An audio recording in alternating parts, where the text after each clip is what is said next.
Кыймансыз ташып кетти. Не кылыш керек? Яман жүрөк сыгылтат. Жердин бетинен үстүнөн караганда асты жакшы алчы. Ол киши өлүп эле калыш керек. Аялдарынын управлениясы болгон. Үйдө эркек башкарбастан аял башкарып калган. Куранда иллаллазина мындай 4 нерсени кылган адам ошол аресинен чыгат. 3000 сом менен ойгонум да, карыз мененчи. Если уж 3000 сомду төлөп турбасам, мен ар жерден биягынан рассрочка алып карыздар көйүп кеттир да. Алла Таала файя фархабун менден гана корккула деген. Башка нерседен корк. Ла илаха иллаллахтын мааниси ушундай. Силер эчтекеге байланбагыла. Ла илаха иллаллахты силерди байлай турган, ареске сала турган, алаксыта турган, кыйнай турган, буйруй турган, жашоодо мындай деп жаша деп үйрөтө турган эч ким жок. Илlallah бир гана Аллах гана бар. Инил хукма илля лилlah. Өкүмдү бир гана Аллах гана берет. Күтүш керек. Так, мен кантип жашайм? Давай, молдекелер, мага полный мен жашоому түшүндүрүп бергиле десе, том китептери жазып кеткен баардыгынчы. Тапрез. Короче, ушундай, мен мындай иштерим бар, муну кандай кылабыз? Ошон менен жашоо кыйын эмес ал. Бир консультацияны алып туруп, бир врачта ооруп калсаңыз, врачтар консультация берсе жашап атасыздар го. Так, эртең менен 1 саат басасыз, мына дарыны ичесиз, мына тамак жебейсиз десе болду деп. А бирок Аллах Таала ушул нерселерди буйруган, аны бир дамла мындай кылып жашагыла десе, дамланын пулу жок да ол. Ол кесипти билбейт да алчы. Ол ондай деле эмес. Ал сиз бизнес кылып жүргөн малды окуп жүргөндө ошон үчүн ал кыргызуу жок да алчы. Чындап сиздин жаныңызда түнт да алчы. Анткени ал сиз 9-11-ди бүтүп эле аякта бизнес уюштурганда, ал ошол 11-каспойдон калып кеткен алчы. Эми мына аятты айткан убакта аят жактан сизден илимдүү. Ушул жагын ала бериш керек ал жерденчи. Түшүнөсүздарбы? Одно время иш жака жете албайт адамчы. Онда болбой калат, мисалы, илимди деле алып туруп, анан бизнести дагы унутуп, эгер бизнестен сүйлөсөңүз, так как аны мындай кылыш керек, буну бияка уюштуруш керек дей турган болсо, андай адам ранча-анча эле туулат, ал кыйын нерсе да. Ошого мынул биздин шарият өкүмүнө келген убакта макул болуп туруп келе алыңыздар. Эртең мененки зикир, кечинде зикирди кылгыла десе, эч кимиңиздер кылбайсыздар да. Эртең мененки зикир, кечки зикир сиздердин энергетигиңиздер. Ким эртең мененки зикирди айтса, бамдатты окуп, бамдаттан кийин 10 мүнөт убактыңыздар кетет. Болду, күнү бою настроенияңыздар жайында, каштар бирикпейт, нервный болбойсуздар. Кечинде зикир кылсаңыздар болду, тынчыраак, жүрөк тынчтыгы бар. Анан ибадатыңыздар секин күндөн күнгө жанданат. Ошол жерге келгенде айтып койду да, короче. Мындай кабыл ала бериңиздерчи, мынул майда нерселер биздин жашообузду оңдойт. Анан кийин так, мол иште жетишпей атлаган, энергетик ичип алып туруп, анан мындай кылабыз, анан мындай болуп калды. Эң көп проблема мындай деген. Дамла кыймансыз ташып кетти. Не кылыш керек? Яман жүрөк сыгылтат. Ол мурун айтканбыз, эртең мененки зикир кылыш керек, көбүрөөк туга алыш керек, касактар көбөйүп калган окшойт. Ошону кылыш керек десе, дейт да, укпайт мынча. Мен диагностиканы коюп атабызмын аке. Жүрөк сыгылтат. Проблема бар сиздерде ушул нерсе? Мурун тахажды окуйсуңар, азыр окуп атасыздар. Не кылыш керек десе, атайы убакытты бөлүп айтып атасың. Так ака, эртең мененки зикир кечтигиди окуйсуз. Тахажды окуп туруң эле да кыйла жеңил болот. Анан көп тоба кылын, касактарыңыз көбөйгөн окшойт десе, болду, уктуңуздар калды ошо бойдонча. Аллах Таала Аср сүрөсүндө "Вал аср" убакыт кант, "Иннал инсана лафи хуср" деген. Чындыгында адам аннык зыянда. Мындай сөздүн башын биз арест дедик го. Бир агабыз айткан болчу, мен күн сайын 3000 сом менен ойгонум да, карыз мененчи. Если уж 3000 сомду төлөп турбасам, мен ар жерден биягынан рассрочка алып карыздар көйүп кеттир да. Мен арестке кирип кетем депчи. Уже заранее алды. А эми ар бир адам, Куранда айтат, адам анныгында зыянда. Сизди Алла Таала жараткандыгы үчүн карызсыз, канча бир триллион.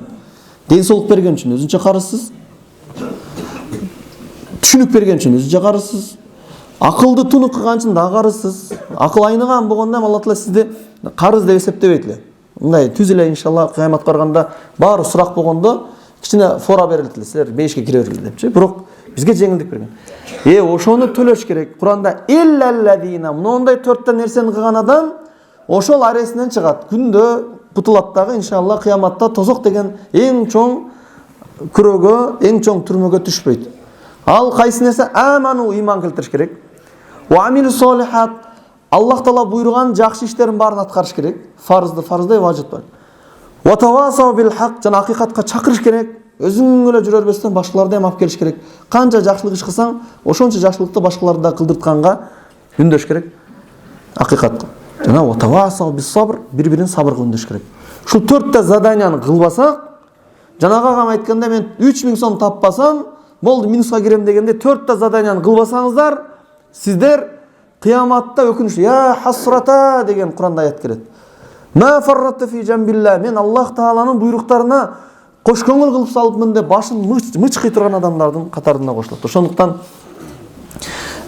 кээ бирке ийгиликке жетиш үчүн, мындай жашоодо ийгиликке жеткен адам бар го. Кээ бирке нерсени ташташ керек депчи.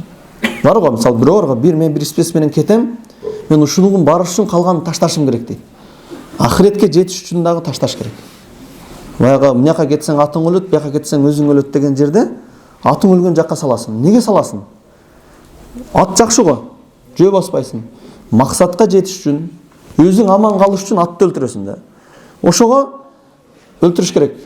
Эл этаж үй салса, сиз этажды курбандыкка чалыш керек. Мындай пасыракка жашап турыш керек. Элдер бийик машина айдаса, сиз ибадаттан калытасыз да, эгер ошондой бийик менен десе. Минип коесуз бирокчу, катты иштесеңиз. Бирок ибадаттан калытасыз да, талалап жүрүп каласыз. Анда эме кылыш керек, анда ташташ керек. Мен асмандан алып айтпай атам да, туугандар, биз түнү күнү иштеп атабыз да. Эң айыптысы дүйнөгө аябай кул болуп кетебиз да. Өзүбүздү ушундай ареске тыгып атабыз. Аллахка болгон кулчулукту таштап туруп, өзүбүз ойлоп тапкан дүйнөгө десе бир дүйнөнү бир кудай кылды дебеңиздер. Бул өзүбүзгө өзүбүз арес кылтабыз да. Өзүбүз ошону көбөйтүп алганбыз да. Кичинекей үй салсак болот эле, чоң үйдү салып алдык дагы ошонун карызын төлөш үчүн биз ибадаттан калып атабыз. Бул нерсе бизди жеп бүтөт туугандар. Байкасаңыздар, бир таныштар бар да, түнү дагы иштеп жүрөт. Сен күндүз иштечи, айнан күндүз иштечи. Элге окшоп эле күндүз иштечи. Түнү дагы иштейт. Илгери дегенде кандай, биздин аталарыбыз кышта дам алчу эле го. Иш жокто деп бири-бирине мындай кыш бекетчиликте бир чогулуп алайлы деп чогулуп, баягы зыярат кылбаган туугандар зыярат кылып. Биз кышта ham тынбас болдук да. Кышта да тынбайбыз, жайда да тынбайбыз. Рамазанда тынча бир бекемир калды. Рамазанда да тынбайбыз. Кечке Рамазанда мындай иштеп турам. Рамазанда толук каникул кылыш керек. Рамазанда жиндер байланган убакыттарда биз өтө ибадаттарды кылсак болот. Иманыбыз көтөрүлүп, бир жыл бою ибадатыбыз, иманыбыз бийик деңгээлде жете турган деңгээлде, сообуз көп боло турган деңгээлдеги амалдар бар. Рамазанда суроолор келет. Орозо кармабай турсам болобу, биздин ишибиз сложный.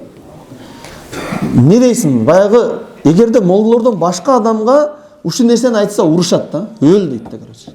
Алла Таала сабыр менен мамиле кыл, даватты жумшак кылыш керек дегенден келип алып туруп, мен ушул иштер бар эле, стройкам бар эле, ошон үчүн орозо тутпайсам болобу дегенде, баягы кээде чубак устаз уруш таштайт эле го ушул. Ушундай урушкун келет да. Стройканы токтотсо болбойт мисалычы. Сөзсүз быйыл бүтүрүш керек деген. Илгери айтып атпайбызбы, 3 жыл, 4 жылда бүтчү элейлер, а? Быйыл сөзсүз 1 жылда бүтүш керек да. Именно Рамазанда бүтүш керек.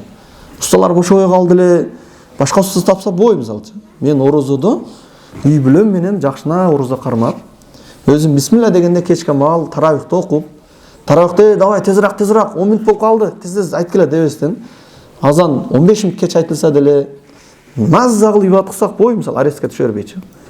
Тез орозодо эле базарда жүрүп, мына биздин өлкөдө 80% мусулманбыз, а? Рамазанда полный дүкөн жабылып кетиш керек да. Эң керектүү продуктовый дүкөндөр менен анча-мынча керектүү нерселер гана жабылыш иштеп туруш керек эле. Буягынан жүкчүктө өткөн мындай демелер өтөт, портерлер өтөт, буягы стройка, буягы группаларда мындай уста керек, мындай уста керек. Мусулманбызбы негизичи? Сахабалар бизди көрсө, биздин мусулманчылыгыбызга шектенген аларчы. Алар ушундай ибадат кылган, мушриктер көрүп алып туруп, булар эсинен айнып калган окшойт деген. Эсинен айныган кандай? Өзүнүн пайдасын кылбай атат. Мынанча пайда берем деген бизнести айтсак, так, Рамазандан кийин кылабыз депчи. Азыр кандай? Жакшы бизнес чыгып калса, майли тута береличи, кийин казасын тутуп коем депчи. Дагы совет берип коебуз. Иш болгондо кылып калыш керек. Болбай калышы мүмкүн да. Болбай калышы мүмкүн, болуп деле калышы мүмкүн. Бирок Алла Тааланын иши да, тагдырды эч ким көргөн эмес. Бирок ибадатка келгенде Алла Таала айтканда, болдурбай коюш керек, токтотуш керек депчи. Муну мындай жөн эле курук сөз болуп калсын туугандар. Биз чыгайлычы мына мына өзүбүз ойлоп тапкан кулчулдуктан, аресттен Аллахтын буйругуна чыгайлы. Бани Исраил айныган дүйнөгө берилгендиги себептүү. Дагы башка бир эмеде айткан, Бани Исраил тарайткан яхудтар дининен кетип, Аллахтын каргышына калган, динди билип туруп амал кылбай койгон да. Анткени алар аялдары себептүү болгон. Эмнеге аялдары себептүү болгон дегенде, зынакор таркалып кеткенби дегенде, мал күнөө дагы болуп турган. Жалпы элде болгон көйгөй болгон. Аялдарынын управлениясы болгон. Үйдө эркек башкарбастан аял башкарып калган. Эски адамдардын сөзү бар го, үйдө эркек киши башкарбаса, жердин бетинен үстүнөн караганда асты жакшы алчы. Ол киши өлүп эле калыш керек. Десе мен башкарып коем, короче дейт го. Ол башкарган, ол кыйкырган эмес. Ол кыйкырган угуп коет аял кишилер любойча. Болду шеп депчи. Сиздин үйүңүздөгү жашоо мыйзам ким чечет? Той кылганда, өлүм житим болгондо, кыз узатканда, бала үйлөгөндө, кийингенде, үй салганда, үйдү бузганда, сизди ибадатка барган келгенде ким чечип атат? Аял киши чечкен болсо бул өлдүрчү. Ушу билбей эле секин кулакка салынып эле ушу иштерди бүтүрүп коеюн деп эле көбүрөөк иштеп калтасызбы? Демек, управление аялдар тарабынан болуп атат. Эркекке койсо, эркекке бир эле кровать, 3 мал тамак болуп турса болду. Уялбайт деле алчы.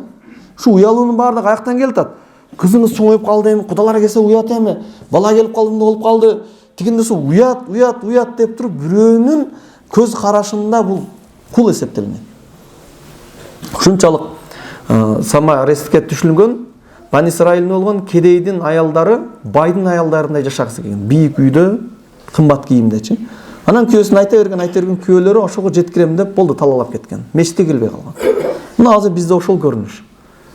Биз жакын адамдарыбыз мындай жашайлы деп атат, ошондой жашатабыз деп туруп мешитке келбей койду. Айтып атабыз го, мына ол жума күнү батпай атабыз го мешиткечи. 5 убакка батпай калышыбыз керек да. Бирок неге дегенде батпай жүргөнүз баарыбыз ушул өзүбүз ойлоп тапкан аресттин ичине кирип кеткенбиз. Жанагы умрага неге барбай атасыз десе, умрага барып келгенден түз жүрүш керек да депчи. Мен ондай болуп касак кыгым келет депчи. Ол тоже арест болчу. Неге дегенде жанындагы адамдардын көз карашына өзү кул болгон, билбеген абалдачы. Өзүн бир принципиальный көрсөткүсү келди аталчы. Наоборот, шанстан пайдаланып калыш керек да, пул барып, шарт барып, onu biz şunça dünya kutam, 15 gün ibadet kılıp koyun. Bunday sakal koybayın, sakal koysam sögün elbey kalam, ne gerçi dep. Yok, sakal çıgalı koyuş gerek. Nege degende ibadat kança fattakullah masata'tum Allah'tan boluşunca korkup kala depçi. A егерде мында принциптерди коюп табы, демек бул аресте. Кээ-бир кечелер бар. Сиз не жол салынбайсыз? Сиздин акылыңызды анча-мынча адамдар пайдаланат. Өзүңүз иштетпейсиз деп мындай жүрөктөн сүйлөшүп баштасаң, айтат, мага удобный болбойт. Мен мындай так жүрүшүм керек. Өзүм ишим өзүмөчү. Мен бирөөнүн көз карашы менен жүрбөйм. Качан мага инсаф келет, өзүм идеологиям келгенде, анан мен жүрөм. Сиз өзүңүз арест бирөөнүн көз карашы менен жүрөт экенсиз. Анткени сиз жол салынганыңызда элдер айтат да, мисалчы. Эмне салдың өзү? Сен арапка тийип калдыңбы? Же сен күйөөң мажбурлап койдубу, же бир нерсе кылдыбы? Оңолуп калсаң өткөн эле деген сөзүнөн кыжалат болуп жүрөсүң дагы делечи. Эркин болуш керек адамчы.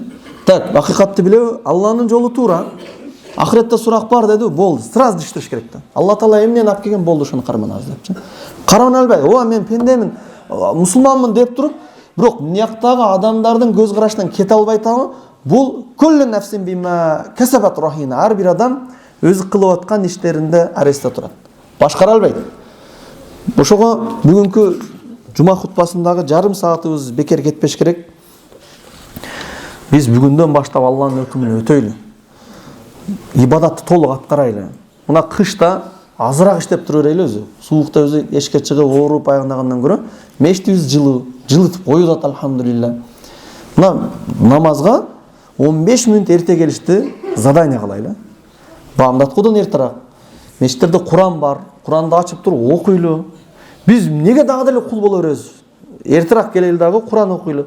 Куран окуй албаганыңыздар, келиңиздер, бизде карылар аябай көп. Бекер сабак берет. Келип туруп, любойун отуруп мен Куран үйрөнөйүн десеңиз, бүгүн алифбе тесе 4 татан үйрөнөсүз. Ушун Алланын күнү эгер береке кылган сале өмүрүңүз акырына чейин Куран жаттап саласызбы?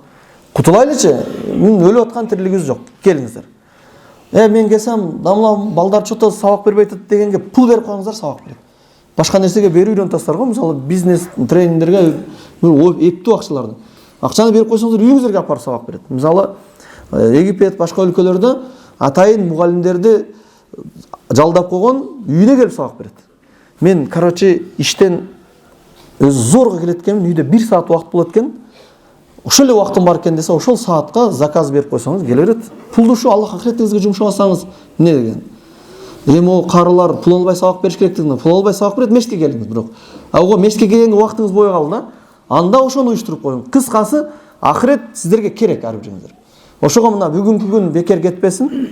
Намазга эрте келип, эң акыры чыкканга, Куранды окуган болсо окуганга, окуй элек болсо үйрөнгөнгө бел байлайлы. Базар күнү ушу уккандар баарыңыздарга аманат, сабак болот, келиңиздер. Базар күнү ушинтип сүйлөшөбүз, суроо жооп болот. Куптандан кийин сиздер бекер, пул албайсыз,